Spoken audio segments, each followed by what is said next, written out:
हे guys welcome. इस video में हम देखेंगे इंट्रोडक्शन टू लेवलिंग। तो स्टार्ट करते हैं आज की वीडियो। Introduction to levelling. तो लेवलिंग देखने से पहले लेवलिंग में कुछ बेसिक टर्म्स होते हैं, पहले उन्हें देख लेते हैं ताकि हम लेवलिंग को अच्छी तरह समझ सकें। तो इसमें हमारा फर्स्ट टर्म है डेटम। डेटम क्या होता है? Datum is any surface to which elevation are referred. इसमें डेटम हमारी कोई भी सरफेस हो सकती है जिसके रेस्पेक्ट में हम एलिवेशन फाइंड करते हैं। एलिवेशन होता है मतलब हाइट फाइंड करते हैं। तो डेटम कोई भी रेफरेंस सरफेस होती है जिसके रेस्पेक्ट में हम दूसरे पॉइंट्स की एलिवेशन फाइंड करते हैं। The mean sea level is a convenient datum world over. और जो मीन सी लेवल होता है उसे हम डेटम की तरह यूज करते हैं world wide. Mean sea level क्या होता है ये देख लेते हैं। It is the average height of the sea of all stages of the tides. तो जो हमारी मीन सी लेवल होती है वो हमारा एवरेज होता है। किसका एवरेज होता है? तो जो हमारा सी होता है उसमें हमारी टाइड्स आती हैं, कभी छोटी टाइड्स आती हैं, कभी बड़ी टाइड्स आती हैं। तो जब हम सारी टाइड्स का एवरेज करते हैं तो वही हो जाती है हमारी मीन सी लेवल। मतलब ये एक लेवल क्रिएट कर देती है कि ये हमारा मीन सी लेवल हो गया। अब इसमें थर्ड आता है बेंचमार्क। बेंचमार्क एक परमानेंट पॉइंट होता है, इसे देख लेते हैं। It is a relatively permanent point of reference whose elevation with respect to some assumed datum is known. तो किसी भी डेटम के रेस्पेक्ट में इसका जो एलिवेशन होता है, मतलब इसकी जो हाइट होती है वो हमें पता होता है, तो इसे हम अपना रेफरेंस पॉइंट मान लेते हैं। जैसे इस वाले केस में ये हमने एक पॉइंट मान लिया जो कि हमारा बेंचमार्क है, मतलब ये हमारा परमानेंट पॉइंट है। इसका जो एलिवेशन है मतलब इसकी जो हाइट है वो हमें किसी डेटम की रेस्पेक्ट में हमें पता है, इसीलिए हमने इसे रेफरेंस पॉइंट मान लिया है जिसके रेस्पेक्ट में बाकी पॉइंट्स को लोकेट कर सकते हैं। It can be used as a starting point for levelling. तो जब हम लेवलिंग करते हैं तो जो हमारा बेंचमार्क होता है उसे हम स्टार्टिंग पॉइंट की तरह यूज कर सकते हैं। अब इसमें फोर्थ पॉइंट आता है back side reading. It is the first reading from any setup of the instrument. तो जो हमारी बैक साइड रीडिंग होती है वो हमारी पहली रीडिंग होती है किसी भी इंस्ट्रूमेंट से ली गई। जैसा कि इसमें ये हमारा लेवल है, लेवल एक इंस्ट्रूमेंट होता है जो कि हमारे लेवलिंग के काम आता है। तो इसमें जो हमारी फर्स्ट रीडिंग है उसे हम बोलते हैं बैक साइड रीडिंग। तो इसमें ये जो है वो हमारी बैक साइड रीडिंग है, मतलब ये हमारी फर्स्ट रीडिंग है। और इसका फिफ्थ पॉइंट है four side reading. It is any last reading from any setup of the instrument. और जो हमारी फोर साइड रीडिंग होती है वो हमारी लास्ट रीडिंग होती है किसी भी इंस्ट्रूमेंट से ली गई। तो इसमें ये हमारी बैक साइड रीडिंग है, मतलब ये हमारी फर्स्ट रीडिंग है, और ये हमारी फोर साइड रीडिंग है, मतलब ये हमारी लास्ट रीडिंग है। इनके नाम थोड़े अपोजिट हैं। इसमें जो बैक साइड रीडिंग है वो हमारी फर्स्ट रीडिंग है और जो हमारी फोर साइड रीडिंग है वो हमारी लास्ट रीडिंग है। तो इसके नाम में थोड़ा कंफ्यूजन हो सकता है, तो इसे अच्छी तरह याद कर लें। और इसमें इंटरमीडिएट साइड रीडिंग क्या होती है?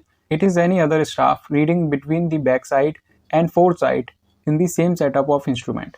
तो जो हमारी back side and fourth side के बीच की रीडिंग होती है वो हमारी सारी इंटरमीडिएट रीडिंग्स होती हैं। ये कब होता है? जब हमारा इंस्ट्रूमेंट का सेम सेटअप हो, मतलब इस इंस्ट्रूमेंट की हेल्प से हमने बैक साइड रीडिंग निकाली हो और इसी इंस्ट्रूमेंट की हेल्प से हमने फोर्थ साइड रीडिंग निकाली हो। तो जो इसके बीच वाली रीडिंग्स आएंगी वो हमारी इंटरमीडिएट साइड रीडिंग्स आएंगी। इसका सेवंथ पॉइंट है चेंज पॉइंट और टर्निंग पॉइंट। इसे पहले ऐसे ही देख लेते हैं, फिर डेफिनेशन देखेंगे। तो इस वाले सेटअप से जो हमारी फोर्थ साइड रीडिंग आ रही थी वो हमारे दूसरे इंस्ट्रूमेंट के लिए बैक साइड रीडिंग बन जाती है। तो इसमें हमारा इंस्ट्रूमेंट का शिफ्ट होता है, इसीलिए इसे बोलते हैं चेंजिंग पॉइंट और टर्निंग पॉइंट। अब इसकी डेफिनेशन देख लेते हैं। This is a point where the fourth side is taken from one setup and back side from the next setup. इसमें होता क्या है? इसमें जो हमारा एक सेटअप होता है उससे हम एक बैक साइड रीडिंग ले लेते हैं और फिर अपने इंस्ट्रूमेंट को शिफ्ट कर देते हैं दूसरी जगह, और जो हमारा लास्ट में इंस्ट्रूमेंट होता है वो हमारी लेता है फोर्थ साइड रीडिंग। तो इसमें जो हमारी fourth side and back side reading होती है वो हमारी अलग अलग सेटअप से ली जाती है। तो इस वाले केस में हमारी बैक साइड रीडिंग इस वाले सेटअप से ली गई है और फोर्थ साइड रीडिंग हमारी इस वाले सेटअप से ली गई है। तो यही होता है हमारा चेंज पॉइंट और टर्निंग पॉइंट, क्योंकि इसमें हमारा चेंज हो रहा है सेटअप का। This point indicates the shifting of instrument, so it is called change point और टर्निंग पॉइंट। तो जैसा कि हमने देखा इसमें जो पॉइंट का चेंज हो रहा है, इसमें बैक साइड रीडिंग हमारी एक सेटअप से आ रही है और फोर्थ साइड रीडिंग हमारी दूसरे सेटअप से। तो इसमें हमारे पॉइंट्स का चेंज हुआ है, तो इसीलिए इसे कहते हैं चेंज पॉइंट और टर्निंग पॉइंट। अब इसका एट पॉइंट है height of instrument. The elevation और reduced level of a line when the instrument is correctly levelled is known as height of instrument. जो हमारा एलिवेशन होता है और रिड्यूस लेवल होती है वो एक ही चीज होती है। हमारे इंस्ट्रूमेंट की कितनी हाइट है या फिर हमारे किसी पॉइंट की कितनी हाइट है उसे डिनोट करने के लिए हम एलिवेशन या फिर रिड्यूस लेवल का यूज करते हैं। तो हाइट ऑफ इंस्ट्रूमेंट क्या होता है? तो इसमें जो हमारा इंस्ट्रूमेंट होता है वो हमारा एक लेवल पे है, तो उस लेवल पे जो उसका एलिवेशन होगा, मतलब जो उसकी हाइट होगी, वही हो जाती है हमारी हाइट ऑफ इंस्ट्रूमेंट। तो ये थे कुछ बेसिक टर्म्स। अब देख लेते हैं लेवलिंग क्या होता है। Levelling, the art of determining the relative heights of different points on, above और below the surface of earth is known as levelling. तो लेवलिंग में हम करते क्या है? लेवलिंग में हम रिलेटिव हाइट पता करते हैं अलग अलग पॉइंट्स की। वो अर्थ के ऊपर भी हो सकती है, अर्थ पे भी हो सकती है और अर्थ के नीचे भी हो सकती है। तो लेवलिंग में मेनली हम डिफरेंट पॉइंट्स की हाइट फाइंड करते हैं। हाइट मतलब एलिवेशन फाइंड करते हैं। अब देख लेते हैं लेवलिंग के हमारे ऑब्जेक्टिव क्या है। इसका फर्स्ट ऑब्जेक्टिव है to find out elevation of given point with respect to a given और अज्यूम डेटम। तो किसी भी अज्यूम डेटम के रेस्पेक्ट में, डेटम हमने देखा था कोई भी सरफेस हो सकती है जिसके रेस्पेक्ट में हम बाकी पॉइंट्स निकालते हैं।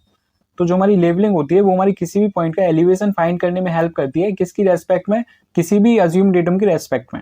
और इसका सेकंड पॉइंट है to establish point at a given elevation और at different elevations with respect to the given और अज्यूम डेटम।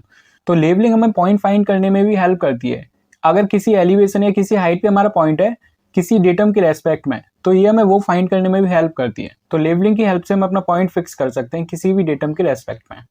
अब लेवलिंग में देख लेते हैं यूजेस ऑफ लेवलिंग। लेवलिंग का काम क्या क्या होता है। इसका फर्स्ट यूज है to prepare a contour map. तो जो हमारी लेवलिंग होती है वो हमारा कॉन्टूर मैप बनाने में हेल्प करती है। इसका सेकंड यूज है to determine the altitudes of different points. Altitudes मतलब हाइट या एलिवेशन। तो डिफरेंट पॉइंट्स की हाइट फाइंड करने में हमारी लेवलिंग हेल्प करती है। इसका थर्ड पॉइंट है to prepare a longitudinal sections and cross sections of civil engineering projects like roads, railway, ETC. जो हमारे सिविल इंजीनियरिंग में प्रोजेक्ट्स होते हैं तो उसमें ये हमारी longitudinal section and cross sections बनाने में हेल्प करती है, और ये हमारे यूज होते हैं रोड्स में एंड रेलवेज में। इसका फोर्थ पॉइंट है to prepare a layout map for water supply, sanitary, ETC. तो जो हमारा मैप होता है वाटर सप्लाई के लिए या सैनिटरी के लिए, तो उसका लेआउट बनाने के लिए हम लेवलिंग का यूज करते हैं। तो ये थे हमारे यूजेस ऑफ लेवलिंग। सो इस वीडियो में इतना ही, मिलते हैं अपनी नेक्स्ट वीडियो में। Thank you for now.